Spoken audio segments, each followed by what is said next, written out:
ऐसे road surface जो आपके सामने दिखाए गए हैं ये आपने पहले यूज किए होंगे और आपके माइंड में एक सवाल आ रहा होगा कि सर रंग भेद क्या रोड्स में भी आ गया, रेसेस में रोड में भी आ गया कि कहीं रोड सफेद है तो कहीं रोड काली है, ऐसा क्यों? ऐसे सवाल अगर आपके माइंड में है तो आप जुड़े रहिए।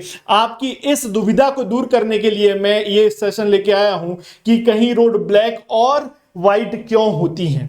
तो जो ब्लैक रोड है उसका नाम है फ्लेक्सिबल पेवमेंट। रोड को अंग्रेजी में या रोड को ही हम उपयोग करते हैं एक और शब्द जिसे पेवमेंट बोला जाता है। ब्लैक कलर की रोड का नाम है फ्लेक्सिबल पेवमेंट और व्हाइट कलर की ये जो रोड है उसका नाम है रिजिड पेवमेंट। ये तो मैंने आपको नाम से डिफरेंस बता दिया और क्या डिफरेंसेस हैं हम जानते जाएंगे। मैं आपके सामने लाया हूं ये सेशन जो आपके लिए उपयोगी होने वाला है। मेरा नाम अभिषेक श्रीवास्तव है और मैं लगभग 5 सालों से सिविल इंजीनियरिंग के लिए पढ़ा रहा हूं। ये मेरी प्रोफाइल है। मैंने इंडिया में होने वाले सिविल इंजीनियरिंग एग्जाम्स को कई बार दिया, उनको क्वालिफाई भी किया है या फिर मैं कहीं इंटरव्यू स्टेज पर भी गया हूं। मैंने प्रधानमंत्री ग्राम सड़क योजना में बहुत काम किया, मतलब 2 से 3 महीने की मैंने ट्रेनिंग वहां पर की है। तो उस ट्रेनिंग के बेसिस पर मुझे कुछ नॉलेज है हाईवे इंजीनियरिंग का जिसको मैं आपके सामने शेयर करने आया हूं। चलिए शुरू करते हैं आज का हमारा सेशन। क्या सर फ्लेक्सिबल पेवमेंट क्या है, पहले ये जान लेते हैं। जो आपने काले कलर की रोड सरफेस देखी है उसको हम फ्लेक्सिबल पेवमेंट बोलते हैं। लेमन लैंग्वेज में एक आम आदमी यही समझ सकता है। ओके, पहले मैं इसकी नीचे से डिजाइन बताता हूं कैसे इसको डिजाइन किया जाता है। सर जब नीचे वाली लेयर की बात करें तो ये सबसे नीचे की लेयर सॉइल सबग्रेड से बनी हुई होती है। ये जो सॉइल आसपास मिलती है उसको कॉम्पैक्ट करके अच्छे से कॉम्पैक्ट करके एक लेयर बनाई गई, उसको बोला गया सॉइल सबग्रेड।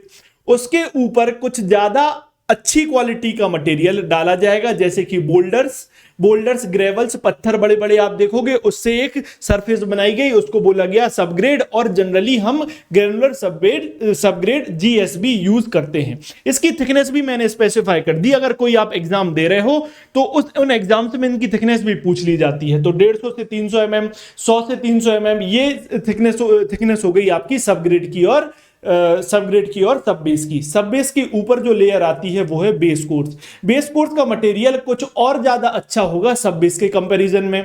जनरली WBM और WMM यूज होता है। अब ये क्या है सर, इन मटेरियल के बारे में समझाने के लिए मैं एक और वीडियो बना दूंगा, लेकिन अभी हमारा मेन पॉइंट ऑफ कंसर्न है कि पेवमेंट के बारे में जानना है कि दोनों पेवमेंट के बीच में डिफरेंस क्या होता है। तो ये डिफरेंट लेयर्स हो गए, इसके ऊपर बाइंडर कोर्स और सरफेस कोर्स होता है। तो 4 से 5 लेयर्स जनरली फ्लेक्सिबल पेवमेंट में देखी जाती है। लेयर से मिलकर ये पेवमेंट बनती है। सर जो अपर सरफेस है जो इस पेवमेंट की, उसको बिटुमेन से बनाया जाता है। बिटुमेन का colour black, so it turns out to be black. इसकी कलर आप देखोगे कि ये किस कलर का है, ब्लैक कलर का है। तो इस पेवमेंट को क्या बोला गया, फ्लेक्सिबल पेवमेंट बोला गया। ये तो मैंने फ्लेक्सिबल पेवमेंट जो काले कलर की सरफेस दिख रही थी उसके बारे में बताया। अब हम व्हाइट कलर की जो सरफेस वाली पेवमेंट है उसको देख लेते हैं।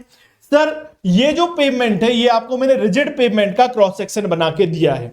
इसमें भी सबसे नीचे सब ग्रेड बनाया जाएगा सॉइल से।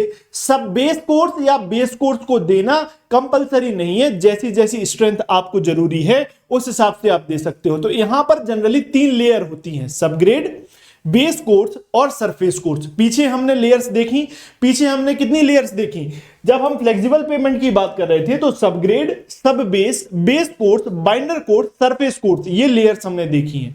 तो नंबर ऑफ लेयर्स रिड्यूस हो गई सर, तो मतलब थिकनेस कम होगी क्या? जो व्हाइट कलर की पेवमेंट देख रहे हो उसका नामकरण मैं कर रहा हूं, अब उसी नाम से मैं बुलाऊंगा क्या, रिजिड पेवमेंट। रिजिड पेवमेंट इसको बोला जाता है।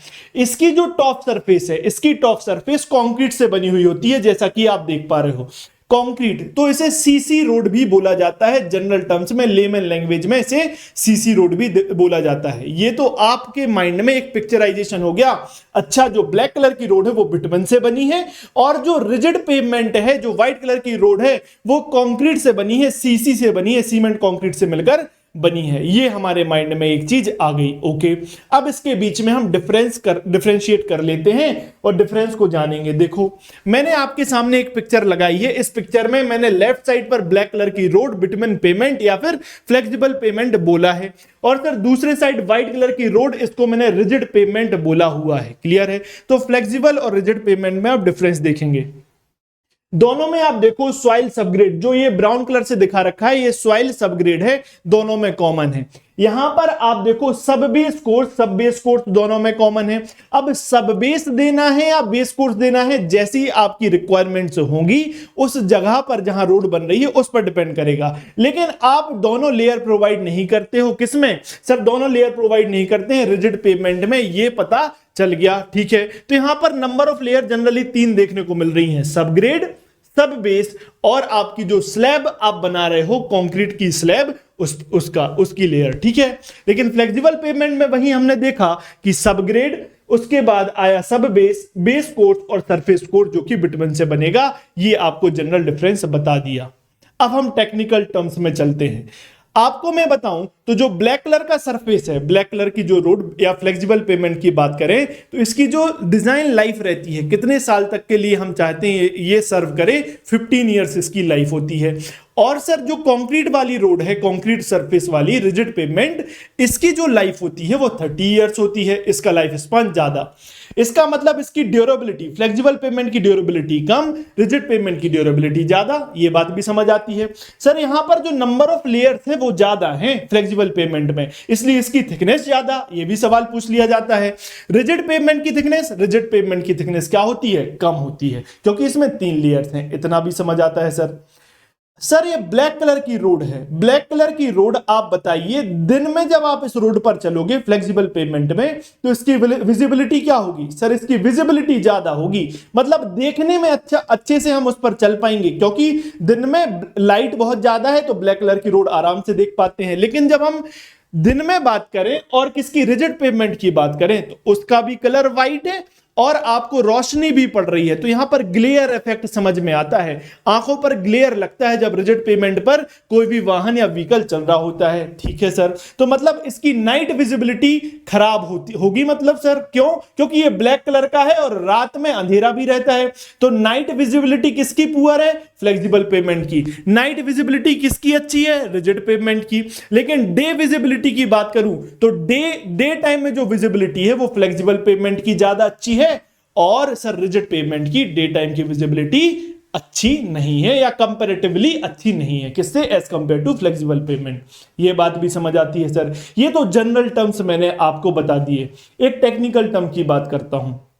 जब आप व्हीकल को मूव करा रहे हो फ्लेक्सिबल पेमेंट में और रिजिड पेमेंट में, तो लोड का ट्रांसफर कैसे होगा? जो लोड है वो कैसे ट्रांसफर होगा?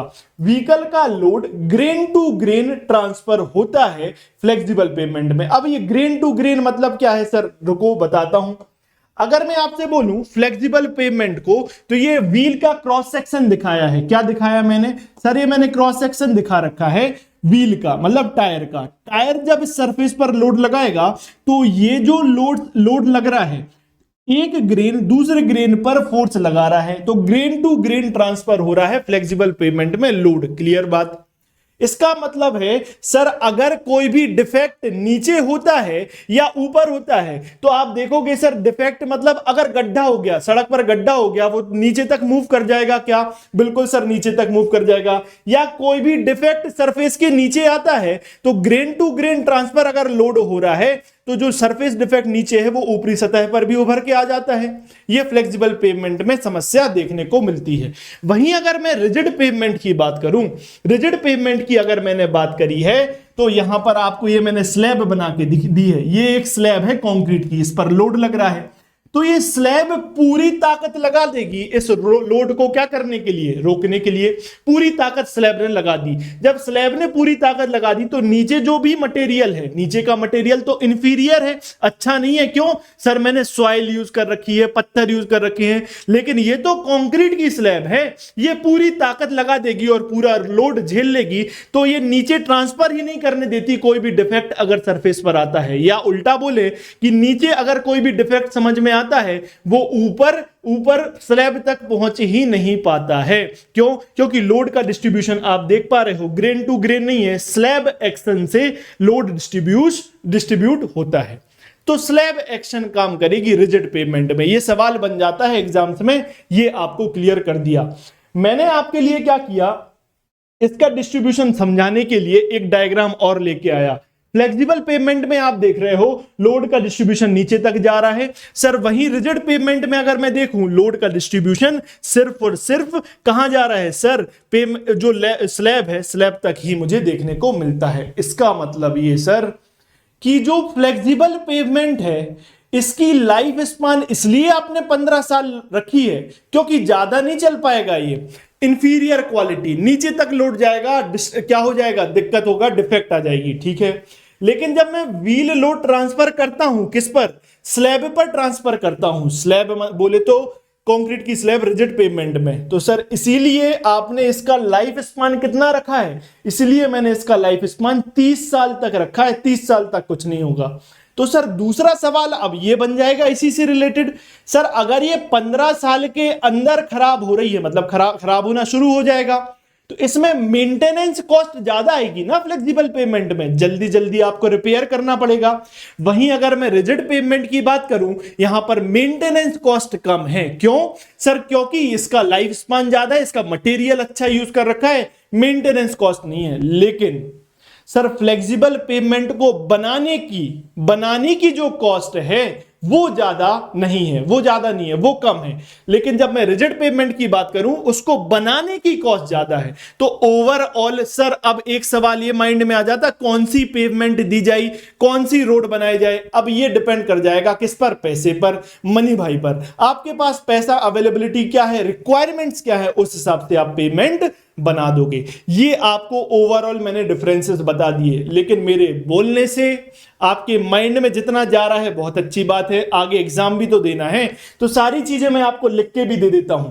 मैंने आपको डिफरेंसेस जो है वो लिख के दे दिए, एक बार हम उनको रीड कर लेंगे, आपके एग्जाम के लिए आपका पक्का हो गया 1 मार्क्स, क्या एक क्वेश्चन पक्का हो गया जो भी डिफरेंस से आता है। देखो क्या, अगर मैं फ्लेक्सिबल पेमेंट की बात करूं तो ग्रेन टू ग्रेन ट्रांसफर है, ओके सर। अगर मैं रिजिड पेमेंट की बात करूं तो स्लैब एक्शन से लोड का ट्रांसफर होता है। इनिशियल कॉस्ट लो है, बनाने की कॉस्ट कम है, किसमें, फ्लेक्सिबल पेमेंट में, यहां पर ज्यादा है। उसके बाद जॉइंट्स आर नॉट रिक्वायर्ड। अच्छा एक बात ये और देखो, टेम्परेचर, गर्मी पड़ती है तो गर्मी में क्या एक्सपांशन होता है, रोड का एक्सपांशन होता है, ठंड होगी तो रोड में क्या आएगा, कॉन्ट्रैक्शन आएगा। सर टेम्परेचर का वेरिएशन हो रहा है, टेम्परेचर का वेरिएशन फ्लेक्सिबल पेवमेंट में ज्यादा देखने को नहीं मिलता। लेकिन वहीं मैं सीमेंट कंक्रीट रोड की बात करूं तो टेम्परेचर का वेरिएशन ज्यादा देखने को मिलता है रिजिड पेवमेंट में। इसलिए ध्यान से सुनना, फ्लेक्सिबल पेवमेंट में जॉइंट्स नहीं दिए जाते, कभी भी आप नहीं देखोगे फ्लेक्सिबल पेवमेंट में जॉइंट्स। लेकिन जब मैं बात करता हूं रिजिड पेवमेंट की तो ये देखो आप, ये देखो, ये जॉइंट्स देख पा रहे हो आप, लॉन्गिट्यूडिनल और ट्रांसवर्स जॉइंट दिए जाते हैं किसमें, रिजिड पेवमेंट में। ये सवाल बनता है ये जॉइंट्स क्या होते हैं, आगे हम किसी और वीडियो में जान लेंगे। अभी बस ये जानो फ्लेक्सिबल पेवमेंट में जॉइंट नहीं देना है, रिजिड पेवमेंट में जॉइंट दिए जाते हैं। Clear, okay. Good subgrade is required, यहां पर सबग्रेड अच्छा चाहिए, यहां पर good subgrade is not required, necessary नहीं है। क्यों? क्योंकि सर पेवमेंट की जो ऊपर की सरफेस है रिजिड पेवमेंट की, स्लैब किसकी है, कंक्रीट की, वही लोड को झेल जाएगी, नीचे से ताकत उसको उतनी ज्यादा जरूरी नहीं होती है।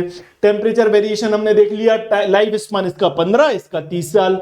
नाइट विजिबिलिटी की भी बात कर ली, इसकी पुअर नाइट विजिबिलिटी, इसकी good night visibility. Repair work इसका इजी है। और अच्छा एक बात और देखो, रोड्स पर आप देखते होंगे कि जब अब हम बात करते हैं किसकी, जैसे पाइपलाइन बिछानी है, पाइपलाइन अगर रोड वहां से गई हुई है, नीचे से पाइपलाइन बिछानी है, तो इसको खोद के पाइपलाइन बिछाना, फ्लेक्सिबल पेवमेंट को खोद के पाइपलाइन बिछाना आसान होता है। लेकिन आप अगर कुछ वर्क करना चाहते हो अंडरग्राउंड, जैसे पाइपलाइन ही बिछा रहे हो रिजिड पेवमेंट को खोद के, वो काम करना आसान नहीं होता है। ये भी हमने देखा, ठीक है। थिकनेस इसमें ज्यादा है, इसकी थिकनेस कम है। पुअर नाइट विजिबिलिटी ये पढ़ लिया हमने। ग्लेयर इफेक्ट, सनलाइट का ग्लेयर आपको फ्लेक्सिबल पेवमेंट में देखने को मिलेगा क्या? बिल्कुल नहीं। क्यों नहीं मिलेगा? क्योंकि सर ब्लैक कलर का है। लेकिन ग्लेयर इफेक्ट, सनलाइट की चमक ज्यादा देखने को मिलती है रिजिड पेवमेंट में, ठीक है। एक सवाल और जनरली बनता है, आईएस कोड कौन सा यूज होता है? आपको IRC 37 यूज करना है किसमें? फ्लेक्सिबल पेमेंट की डिजाइन में, या यूं बोले कि फ्लेक्सिबल पेमेंट की डिजाइन IRC 37 पर बेस्ड है और रिजिड पेमेंट की डिजाइन IRC 58 पर बेस्ड है। ये मैंने आपको सारी डिफरेंसेस बता दिए, पहले वर्बली बताया और अब लिख के भी दे दिए आपके पास एक पुख्ता जानकारी कि अब ये काली सफेद मत करते रह जाना। जो ब्लैक कलर की बिटमन पेमेंट रोड है उसको फ्लेक्सिबल पेमेंट बोलते हैं, और जो व्हाइट कलर की सीसी रोड है, कंक्रीट से बनी है, उसको रिजिड पेमेंट बोलते हैं। इसी के साथ मैं अपनी वाणी को विराम देता हूं। Thank you everyone. आप सिविल योद्धा पर हैं, आप सिविल योद्धा अनअकैडमी का चैनल वॉच कर रहे हैं, आपको लाइक करना है, शेयर करना है। आपको ये जानकारी कैसी लगी इसको कमेंट करना है और शेयर ज्यादा से ज्यादा करें। क्यों? आप जितना शेयर करोगे उतने अच्छे वीडियोस हमें मोटिवेशन मिलेगा और हम वैसे वीडियोस आपके सामने लाते रहेंगे। Thank you everyone.